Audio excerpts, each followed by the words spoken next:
aku marah-marah, kan keluar energi, pusing, ujungnya sakit kepala kan. Assalamualaikum warahmatullahi wabarakatuh. Waalaikumsalam warahmatullahi wabarakatuh. Baik, sebelum kita mulai nih ya podcast hari ini, lebih baik kita kenalan dulu karena tak kenal maka tak sayang. Sebelumnya perkenalkan, nama saya Arif Faiz Gaji. Boleh? Saya Nur Fitri Utami. Saya Fitri Rahmatika. Dan saya Nurmalasari. Oke.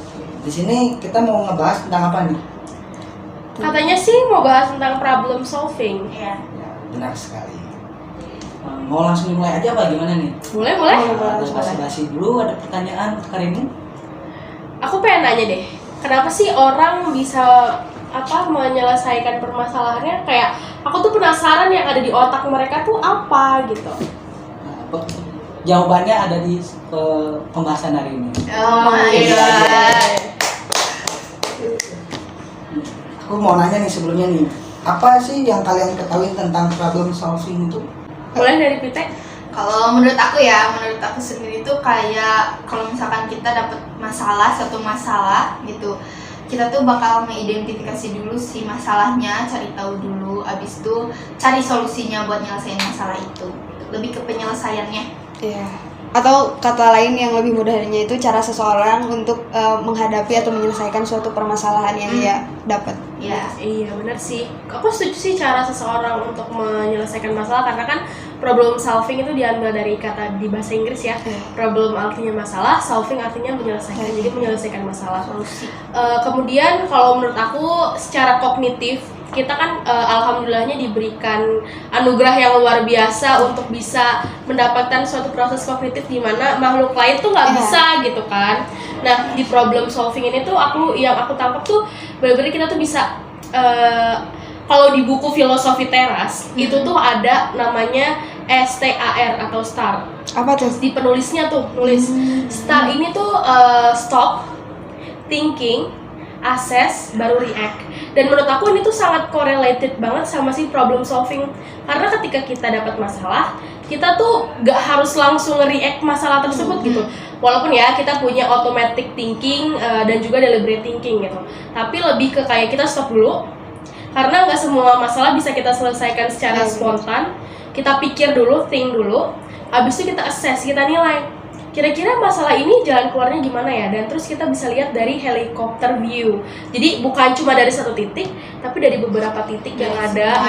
Jadi kita bisa dapat solusi yang benar-benar minim resiko gitu. Ya betul. Baru kita bisa nge-react masalah itu. Dan itu aku rasa nggak semua, walaupun manusia punya proses kognitif, tapi nggak semua bisa menerapkan si STAR ini nggak sih? Jadi benar-benar relate banget untuk kita mahasiswa di buku filosofi teras itu yang aku baca. Ya apalagi orang itu biasanya punya ego, jadi agak susah juga buat dia nyelesain masalah. Betul sekali. Terus kalau menurut kalian, kalau ada seseorang tuh yang tidak sering untuk mengidentifikasi sebuah masalah dulu tuh, tidak sering cara mengajarnya, jadi kayak kan tentang solving ini tuh problem solving, identifikasi sebuah masalah dulu kan. Oh iya. Sebelum menyelesaikan sebuah masalah itu. Nah, kalau orangnya itu tidak mengidentifikasi, langsung menyelesaikan masalah secara spontanitas, secara mentah-mentah tuh bagaimana tuh cara mengajak temannya atau orang tersebut agar berubahnya menjadi problem solving yang baik itu kayak gimana tuh? Oh jadi kayak langsung pikirannya pendek gitu. Iya. Kalau misalkan dari aku kalau ada teman yang curhat gitu, terus dia kayak ngambil keputusan, padahal kan belum tahu ya kayak gimana masalahnya. Kalau aku tuh kayak ngebantu dia dulu, terus cari tahu masalahnya dari sudut pandang dia atau dari misalkan orang yang bermasalahnya. Terus abis kayak gitu, terus aku bantu cari solusi, saran.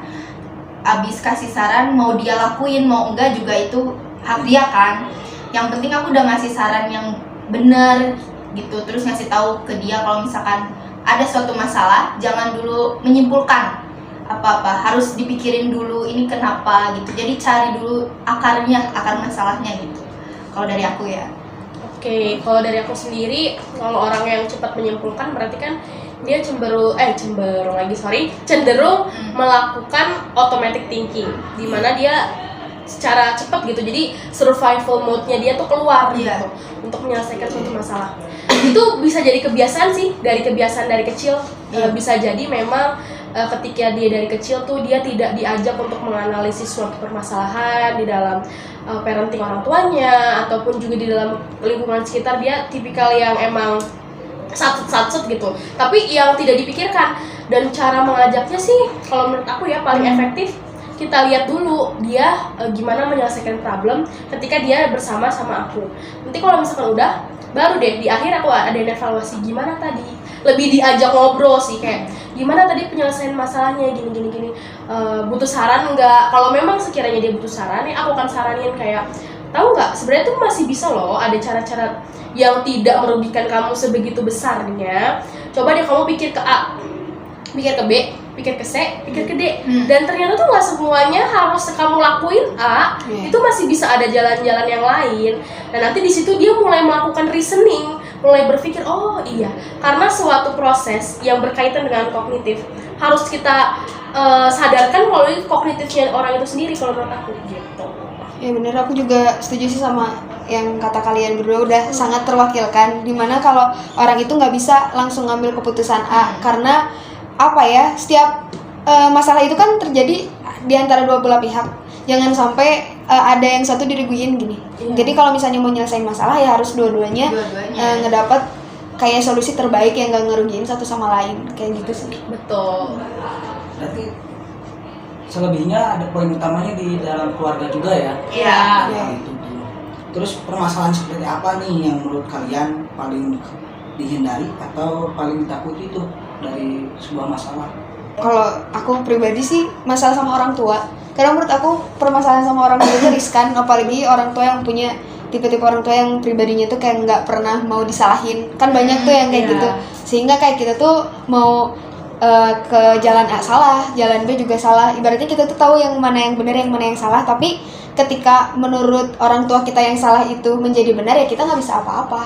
Karena mau bagaimanapun ya nggak ada alasan buat kita nggak nurut sama orang tua. Susah menurut aku untuk ngikutin apa mau orang tua, tapi susah juga untuk kayak nggak nurut apa yang dimau orang tua gitu sih kalau Bener sih, bener. Kalau dari aku ya sama kayak Nurma. Yang pertama itu sama orang tua, apalagi ya sama orang tua aku mempunyai prinsip kalau misalkan orang tua tuh bener gitu loh, selalu bener gitu.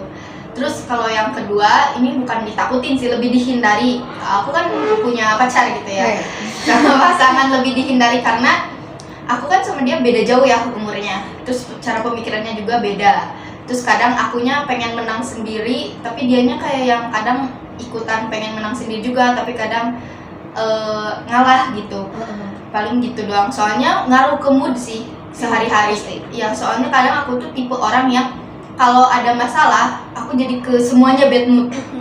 Gak cuma satu orang doang gitu. Itu jeleknya aku sih. Oke, kalau dari aku sendiri permasalahan yang paling dihindari itu dari value sih. Kan tadi udah diwakilkan dari orang tua. Kita tadi ditambahin dari pacar yang emang bener-bener ya, karena orang-orang keseharian yang biasa kita temui dekat sama kita, dan yang paling sering bergesekan kalau di aku tuh dan paling sensitif itu value. Misal aku orangnya tipikal yang bebas gitu, bukan bebas dalam artian apa, tapi kayak lebih ke arah oh ya udah kalau mau melakukan sesuatu coba dicoba dulu, diliatin dulu, diresapin dulu, baru nanti dikerjain. Nggak semata-mata langsung nulis di kertas, langsung dikumpulin kertasnya. Kalau aku tuh nggak bisa yang kayak gitu. Jadi aku lebih santai tipikalnya. Nah, kadang kan ada hal-hal bergesekan. Kadang juga aku jujur ya, culture shock ketika kuliah di Bandung, biasa dari lahir di Jakarta gitu.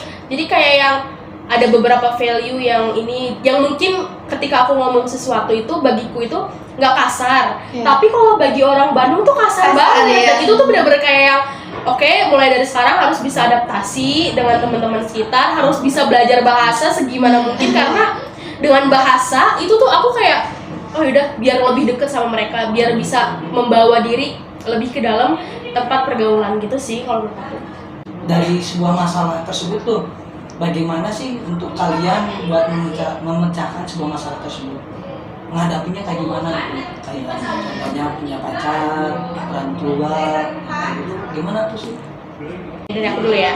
Kalau aku ngikutin prinsip di buku filosofi teras tadi sih yang aku udah bilang, yang STAR itu. Sebelumnya mungkin aku terlihat kayak aku pasti akan butuh waktu untuk menyelesaikan suatu masalah. Jadi aku bukan menarik diri ya, tapi kayak lebih ke kayak butuh waktu sendiri. Ya sekitar 30 menit sampai 1 jam. Aku diem dimanapun itu, aku berusaha untuk menghindari crowd dulu. Aku diem, terus aku mikir salahku di mana ya? Kenapa ini bisa kejadian ya? Terus juga kalau permasalahannya gede banget, besar banget, aku kayak oke, kalau kayak gini aku berusaha untuk nyari jalan keluar. Kalau aku ya, aku benar-benar kayak jalan keluarnya gimana sambil aku ngontrol emosi. Kan kita kalau menyelesaikan suatu masalah bisa kayak stres ya, kita stres itu kan masalah nggak sih? Iya. Nah, kalau di psikologi kan ada emotional focus coping sama si problem fokus coping. Nah, kalau aku tipikal combine dua-duanya. Makanya aku butuh waktu lebih lama dibanding orang-orang lain. Butuh waktu untuk diam. Kadang kalau kita berantem sama orang, kita kan hawanya marah gitu, pengen panas. pengen langsung bak gitu kan ibaratnya gitu. Jedotin lah. Tapi kalau aku tipikal yang kayak kalau sampai marah, usahain diem dulu. Duduk dulu, tenang dulu. Pikirin, stop. Ya tadi aku diem, thinking terus aku mempertimbangkan. Kalau misalkan permasalahan itu hanya merugikan aku, kayak aku marah-marah, kan keluar energi, pusing, ujungnya sakit kepala kan. Mendingan nggak usah deh, mendingan kayak kita harus memberikan sesuatu ke orang itu yang nggak apa-apa selagi tidak merugikan, selagi masih di ambang batas gitu. Tapi kalau misalkan udah merugikan banget dan aku butuh bantuan, aku akan meminta bantuan dari orang-orang terdekat aku untuk kayak tolong dong ini gimana ya, dan minta solusi dari mereka gitu. Karena kita kan makhluk sosial gak sih, butuh orang lain untuk memberikan masukan. Karena ketika kita lagi emosi dan kita tidak bisa menghandle diri kita sendiri, ya kita harus tanya ke orang. Kalau aku gitu, baru nanti di-react masalahnya kayak solusinya tuh begini. Dan itu kalau dari aku ya, kadang kalau menyelesaikan masalah yang besar tuh gak cukup untuk 30 menit sampai 1 jam. Bisa sampai berbulan-bulan gitu loh. Jadi kayak yang bukannya mau menunda suatu masalah, tetapi lebih baik dipertimbangkan, direncanakan dengan baik, gimana solusinya, baru nanti jalan keluarnya akan enak sama-sama juga gitu. Berarti butuh sebuah healing dulu ya. Lebih ke me time. Kalau healing kan kayak seseorang yang punya problem, stres, dia harus healing untuk menyembuhkan. Kalau ini kan aku nggak ada sakit apa-apa, jadi kayak yang lebih me time gitu. Kalau dari aku ya, aku tuh tipe orang yang siapa dulu aku bikin masalahnya, bukan bikin masalah, maksudnya ada masalah sama siapa dulu. Kalau sama orang tua, aku kayak Tata. Jadi kayak mikir dulu, ini aku salah apa ya, terus aku ngomong kayak gini ke orang tua, salah nggak sih? Jadi mikirin dulu. Tapi kalau misalkan aku sama pasangan aku, terus sama teman-teman dekat aku, pasti aku bakal terus-terusan nanya ke mereka apa salah aku. Karena menurut aku kalau misalkan sama pasangan atau temen sendiri gitu kan, itu kan orang lain ya, maksudnya bukan inti gitu. Jadi kayak lebih gak enaknya tuh gak enak banget, jadi pengen diselesain hari itu juga gitu. Mendingan lebih baik berantem dulu gede, tapi aku tahu gitu salahnya aku di mana. Udah makan kalau aku tuh kalau ada kesalahan, melakukan kesalahan, kalau menurut aku ya aku memang nggak salah, aku nggak akan sadar kalau orang itu nggak ngomong kesalahan aku apa. Tapi kalau misalkan ke orang tua sih agak sensitif ya. Jadi ya udah mungkin aku yang salah, jadi diam dulu, abis itu baru minta maaf. Tapi kalau minta maafnya aku kayak nanya basa-basi lah, kalau nggak ngasih sesuatu gitu. Kalau misalkan sama orang tua lebih mikir dulu, kalau sama orang lain nggak langsung sat aja. Kalau aku tuh lebih ke sebenarnya anaknya agak telemi juga, apalagi kalau misalnya orang tua tuh udah ada di posisi dimana mereka tuh dua-duanya tuh punya pilihan yang beda. Jadi mama pinginnya A, papa pinginnya A, itu kan suka pusing ya.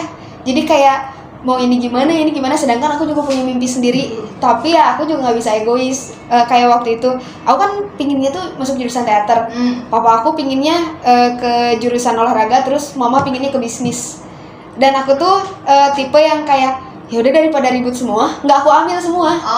Jadi kayak udah larinya malah ke psikolog.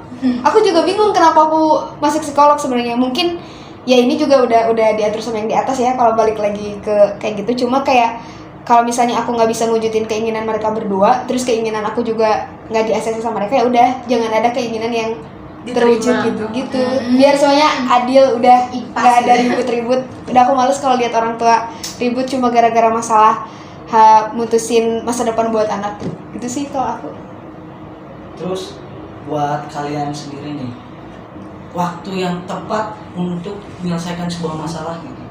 Kalau aku sesuai sama masalahnya itu kayak gimana? Karena setiap permasalahan itu punya timingnya pas. Gimana sih kita harus nyelesainnya? Apakah harus didiemin dulu? Karena kan ada beberapa orang yang kalau dapat masalah tuh perlu waktu, kayak diem dulu baru diselesain. Ada juga kayak tadi tipe-tipe yang harus langsung sat gitu sih. Jadi dilihat dulu akar permasalahannya apa.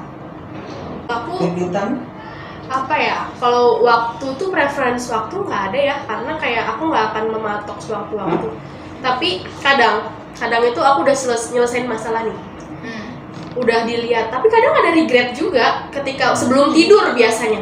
Kan kita biasanya sebelum tidur kayak mikir untuk fokus untuk kita bisa terlelap tidur gitu ya. Benar. Jadi kayak kenapa ya kok nggak ngelakuin ini ya, padahal dia less ruginya gitu, mengurangi ruginya. Kenapa nggak ngelakuin kayak gini ya? Dan itu biasanya aku regret things at night sih. Jadi kayak ya udahlah, nggak apa-apa lah. Kalau udah kayak gini kan udah kejadian. Mungkin memang sudah jalannya seperti ini gitu. Mungkin ini emang udah yang terbaik. Kalau misalkan ngambil yang kayak gini, ya nggak mungkin akan terselesaikan secara seperti ini. Jadi kayak kalau untuk menyelesaikan masalah nggak ada waktunya. Cuma kalau untuk evaluasi setelah menyelesaikan masalah itu biasanya sebelum tidur. Sama sih aku kayak kurang lebih juga kayak Nurma sama Tata gitu. Aku kan gimana masalahnya juga. Kalau misalkan emang ini masalah bisa diselesaikan hari ini juga, ya udah hari ini juga. Tapi kalau misalkan ini masalah udah kayak benar-benar harus mikirin dulu ke depannya kayak gimana. Berarti harus ada me time gitu, mikirin. Aku paling nggak bisa sih kalau marah lama-lama. Paling lama tuh cuman sehari gitu atau enggak 2 hari itu juga. Terus kalau misalkan abis udah kejadian tuh, aku sama kayak Tata malam-malam tuh kayak mikir, duh jadi nyesel sendiri gitu loh. Kalau misalkan udah marah-marah kayak kok gue ngelakuin itu ya, harusnya nggak usah gitu. Aku kan orangnya kadang suka bertindaknya tuh kadang suka mikir, kadang enggak gitu loh. Jadi ada penyesalan di belakang lah. Aku tahu kenapa. Ya, Karena kalau di awal namanya pendaftaran. Oh iya. Baru ngomong gitu saya. Bener. Sehati ya berarti ya. Terus kalau menurut kalian nih, kenapa seseorang itu harus mempunyai kemampuan penyelesaian yang baik itu? Kenapa gitu? Penyelesaian yang baik kenapa ya? Karena tidak merugikan sih kalau menurut aku. Karena kita hidup di dunia ini membuat kita aman kan? Aman di rumah, di mana-mana. Jadi kayak kalau kita punya masalah kita ngerasa nggak aman. Betul. Survival mode kita bangkit, anxiety kita naik, panik, ataupun kayak takut bisa jadi. Kalau permasalahannya sangat besar dan mengancam, takut. Kenapa harus diselesaikan ya? Karena kita ingin menstabilkan diri kita ke angka comfortable stage kita gitu. Kalau aku pribadi ya, karena ketika kita punya masalah, kita belum menyelesaikannya, masalah itu bagi aku kayak utang. Jadi kayak kalau nggak diselesaikan tuh kayak kayaknya nggak tenang deh, nggak ada yang belum deh ya kan, kayak masih ada rasa-rasa yang kayak nggak, ini harus diselesaikan deh, ini nggak bisa terus-terusan kayak gini. Karena balik lagi seperti Albert Bandura, kita ada 5 stage ya kan, kebutuhan, theory of needs. Kalau menurut Fitria tuh bagaimana tuh? Kalau menurut aku ya, ini mah pengalaman aku sendiri. Dulu aku pernah punya satu masalah yang emang menurut aku ini gede banget ya buat diri aku sendiri. Terus kayak kalau misalkan terus-terusan kita diem di satu masalah itu, kita kapan majunya gitu loh. Maka dari itu kita harus punya penyelesaian masalah tuh yang baik gitu. Apalagi kalau udah diajarin dari kecil gitu sama keluarga gitu buat cara nyelesain masalah. Gitu sih. Kalau aku mah untuk improve sih, kayak maksudnya justru dari permasalahan itu kita belajar. Tapi kalau misalnya permasalahan yang nggak diselesain, ya kita mau belajar dari mana? Jadi kayak salah satu cara pendewasaan manusia itu ya dengan dia menghadapi masalah dan menyelesaikannya. Itu sih. Setuju banget. Ya. pertanyaan terakhir nih untuk sebelum penutupan. Boleh. Jadi menurut kalian itu poin utama dari problem solving itu bagaimana gitu? Apa ya penyelesaian masalah? Jangan takut buat salah sih. Jangan takut mengakui kalau misalnya kita itu salah. Kalau menurut aku gitu. Menurut aku inti dari problem solving apa ya? Mungkin sama kayak Nurma ya, jangan takut salah. Namanya juga manusia ya kan, ada benernya, ada salahnya. Gitu sih Kalau dari aku menyimpulkan aja ya. Kan kalau tadi kan jangan takut salah. Kalau dari aku ini lebih ke kayak ternyata kita punya kemampuan untuk membuat suatu masalah dan menyelesaikan suatu masalah dengan kemampuan kognitif yang kita punya. Dari pengetahuan kita, knowledge kita, terus kita juga punya pengetahuan untuk menyelesaikan suatu masalah, kita reasoning tadi, terus kita bisa akhirnya problem solving. Jadi kayak menurut aku tuh ini tuh suatu anugerah dan suatu peristiwa yang kompleks ya. Ya kan? Kayak stage-nya tuh ibaratnya kayak sinetron dari ke bawah, puncak, baru penyelesaian gitu. Dan penyelesaian itu adanya di akhir gitu. Dimana sebelumnya tuh pasti udah dilaluin berbagai macam, apalagi backgroundnya bisa berbeda-beda, bisa dari orang tua, bisa dari teman, lingkungan kampus, terus juga bisa dari lingkungan teman bermain di luar, organisasi dan yang lain-lain gitu. Jadi aku ngeliatnya kayak wah, semakin dewasa orang, semakin berkembang brainnya dia, kemampuan kognitifnya dia, itu semakin kompleks masalah yang dihadapin, dan semakin kompleks pula dan banyak pula cara penyelesaiannya. Bener-bener. Misalkan secara finansial aja deh, bank udah banyak sekarang ya. Cara-cara kita untuk nabung tuh banyak, nyari bunga-bunganya itu udah banyak, dan tinggal kita nyari gimana permasalahan kita tuh ada di mana gitu. Karena solusinya tuh apalagi di era teknologi sekarang udah banyak banget. Singkatnya deh, yang paling relate sama kita ketika kita nongkrong beli makanan satu-satu, kita pengen split bill tapi bingung. Ada aplikasi di mana kita kamu makan segini bayar segini. Ini PPN-nya kamu nanggung segini, kamu segini. Jadi kayak itu merupakan salah satu problem solving yang udah diterapkan ke robot gitu. Robot pun bisa apalagi kita ya kan, manusia yang dianugerahi dan menciptakan hal-hal tersebut. Jadi problem solving itu bukan semata-mata suatu, memang itu sangat dekat sama kita, itu sangat dekat dan itu gampang dijumpai. Kita sering merasakannya setiap hari. Tapi kalau disadarin lagi, kita balik lagi, kita pikir lagi, flashback, oh ternyata tuh dari kecil kita udah dihadapkan dengan masalah, semakin besar bertambah, dan cara kita menghadapi masalah pun juga cenderung lebih bijaksana kalau menurut aku ya.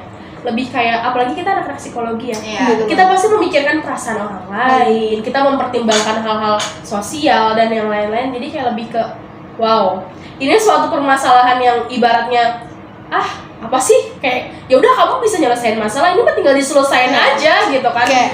Yang kemarin aja bisa kok diselesain, masa yang ini enggak. Nah, iya kan. Tapi ternyata kalau kita dalemin tentang materi problem solving ini ternyata wah, membuka cakrawala kita banget gitu. Kalau menurut aku sih lebih ke kayak wow, kalau kita bisa buka si buku problem solving itu kayak wow, ini tuh artinya tuh banyak banget, dan kita tuh bisa ternyata lebih meningkatkan kemampuan kita dan skill kita dalam problem solving sih. Benar banget.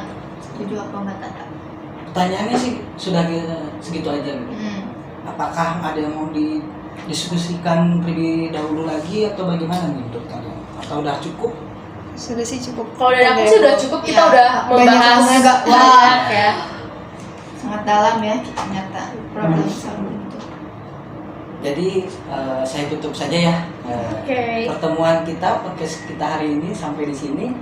Jangan kapok dan jangan takut kembali lagi pada podcast hari ini. Siap. Terima kasih atas kehadiran buat teman-teman semuanya. Assalamualaikum warahmatullahi wabarakatuh. Waalaikumsalam warahmatullahi wabarakatuh.